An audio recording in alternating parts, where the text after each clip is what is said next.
ici, nous nous trouvons à Gréoux, en Haute-Provence. C'est un site très indiqué pour travailler tous ces aspects de tolérance des variétés de céréales au stress climatique.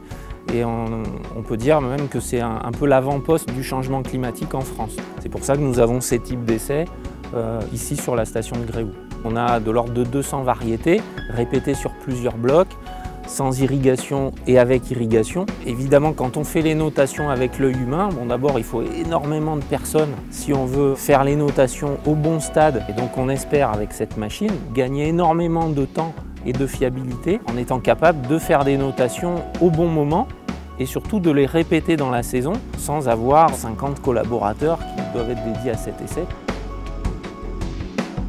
Cette machine qu'on appelle la phénomobile, c'est un outil industriel pour phénotyper les parcelles. En se déplaçant, la machine va scanner les micro-parcelles, ces petites parcelles expérimentales, pour mesurer à une résolution d'environ 1 mm², l'architecture, la structure de la végétation, mais aussi son contenu biochimique. Sur cette machine, on embarque 3 types de capteurs. On embarque tout d'abord des caméras industrielles qui sont synchronisées à des flashs, les lasers à balayage qui vont scanner très finement l'architecture de la végétation pour mesurer la hauteur, mais aussi la position dans l'espace des feuilles, des épis. Le troisième type de capteur, ce sont des radiomètres qui vont mesurer la réflexion de la lumière par la végétation. Ce qui est important dans ces mesures, c'est vraiment de pouvoir fonctionner de manière synchronisée sur un grand nombre de sites. C'est-à-dire que si on acquiert des données uniquement sur un seul site comme ici, c'est beaucoup moins informatif que si on a la même machine qui va tourner sur un site en stress hydrique, un site plus au nord, un site en Espagne ou en Roumanie.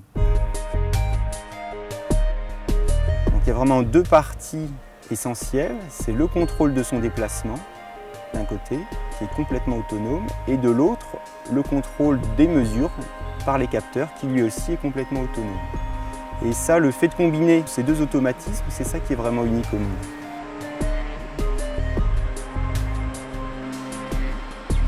La tablette, elle embarque une application qui permet d'une part de piloter la machine manuellement, c'est-à-dire de la faire aller où on souhaite et puis de régler quelques paramètres tels que par exemple la hauteur du bras sur lequel est installée la plateforme de phénotypage.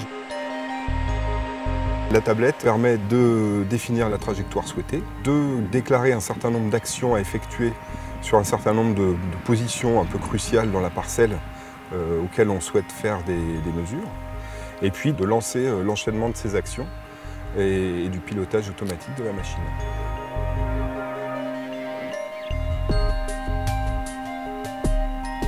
Pour chacune de ces parcelles, chacune des variétés qu'il y a derrière moi, on arrive aujourd'hui à avoir des centaines de milliers de données pour caractériser le code génétique de chaque individu. Du coup, cette machine-là, ce qu'elle nous apporte, c'est de mesurer très fréquemment ces centaines de variétés qui sont nécessaires pour faire des analyses génétiques, pour aller trouver les différences génétiques dans les moments clés. Et ce que cette machine apporte, c'est qu'on ne connaît pas à l'avance le moment clé.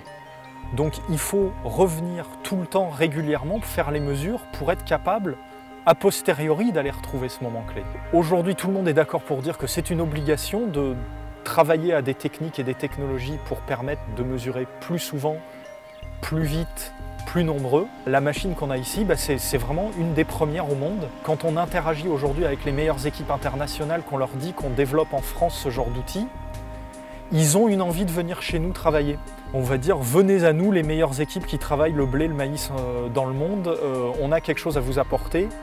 Et en passant, on aura été capable de voir quels sont les meilleurs outils, les meilleures variétés de demain qui seront adaptées à la France sans avoir à attendre 10 ans qu'elles aient été testées en Australie ou ailleurs avant.